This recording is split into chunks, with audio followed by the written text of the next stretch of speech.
Ito ay hatid sa inyo ng SSS. Buti na lang, may SSS. Okay, Miyerkules ng umaga, usapang SSS po tayo. Ngayon, aalamin natin kung kailan nga ba dapat nagbabayad ng kontribusyon ang mga miyembro ng SSS. Para po talakayin sa atin yan, makakasama natin ngayong umaga si Mr. Leo Danao, ang Assistant Branch Head ng Social Security System, Diliman Branch. Sir, welcome back. Magandang umaga sa iyo. Magandang umaga, Audrey. Magandang umaga po sa mga nakikinig at nanonood. Okay, sir. Kailan po ang deadline ng pagbabayad ng kontribusyon o buwan ng kontribusyon ng ating mga SSS members? In the past, Audrey, on the 10th of the succeeding month ang talagang deadline. Pero early part of 11, nagkaroon po kami ng number coding scheme, no? So, titinan po natin yung last digit of the 10-digit employer ID number. So, pag employer po kayo, ending po yan ng 1 and 2, ang deadline po yan on the 10th of the succeeding month. Then, kung 3 and 4 naman po yan, 15th of the succeeding month.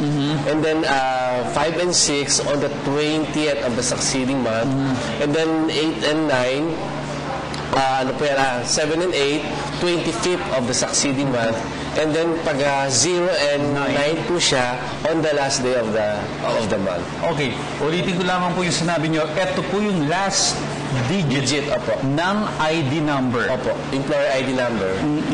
Okay. Again, sa ating mga nanonood ngayon na miyembro ng SSS, kung kayo po yung magbabayad ng contribution, yung huling numero, huling numero po ng inyong SSS Employer's ID. Opo. Sa employer, so we also follow the same scheme po for the employees naman po. So, kung self-employed, voluntary, or OFW po siya o non-working spouse, the same number coding po also applies.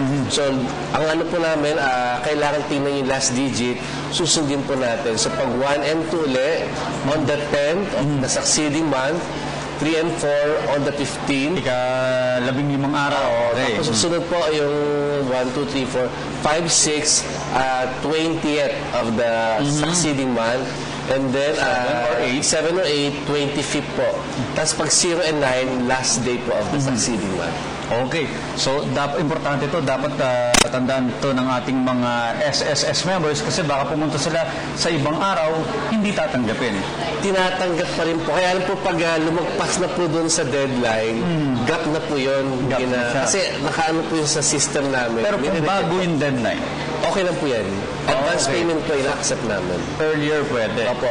Okay, para po sa mga household employers, yung mga self-employed at mga voluntary members, ganun din po ba? May ganun din coding po ang number coding scheme natin. It will also apply. So, ito po ginawa natin para mas conveniente po sa mga miyembro. Well, before po ba, ang inyong experience talagang sugod doon? Ang daming mga nagbabayad ng contribution? Siguro nga, Audrey, it makes sense na bigyan natin ng number coding ang pagbabayad. Kasi in the past, I remember I was still in Pasig Show. May mga kasamaan kami, umuwi minsan naman alauna ng madaling araw, 2:00. So, may security issue kami noon. Ang hirap kasi akala ng mga tao, basta nagbayad ka, tapos na. Nababalanse yan. Pag hindi nababalanse ang koleksyon, malaki usapan yan, hindi ka pwede umuwi ng may mas piso lang yan, kailangan magbabalanse. Kaya nga minsan, hindi na unawa ng ating mga miyembro. Bakit at exactly for we have to close the tailoring section?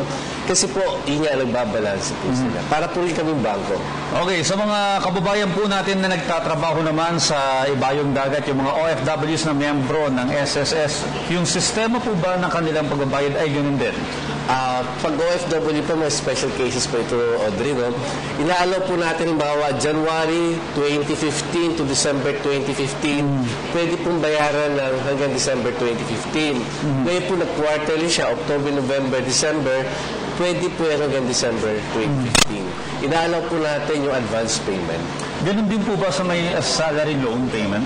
Sa salary loan po, ganun din po ang kanyang deadline. Titingnan din po natin sa huling numero ng 10-digit number po. Okay, penalties po. Tsaka gano'n na po kayo kahigpit ngayon sa kung cheque yung ibabayad? Sa penalties po, pag hindi po tayo nakapagbayad on time, I'm talking about the employers po, we impose a 3% penalty. 3% po yan for every month of delay. Tapos kapag sa salary lang naman po, 1% po ang penalty. Nakikiusap po kami sa mga nagbabayad sa pamamagitan ng cheque na medyo maging maingat lang po. Kasi may advisory po ang Philippine Clearinghouse na kapag meron pong alteration or Typographical erasures or type error, dapat po hindi tinatanggap. So that's one of the advisories we receive. So effective this year po, medyo mas nagigipit po sa cheque. Okay, bilang panghuli, Sir Leo, no? Saan po maaring magbayad yung mga SSS members natin? Ano-ano po yung mga affiliated na mga partner natin ng mga bangko? Kung tayo po ay mag-over the counter, pwede po yung bayaran through the tellering section of the branch kung meron po. Kung wala naman po, meron po tayo mga accredited banks. Normally po mga commercial banks po yan. Kung may option din po tayo magbayad sa mga bayad centers at pwede rin po magbayad sa SM Bayad Center. Okay?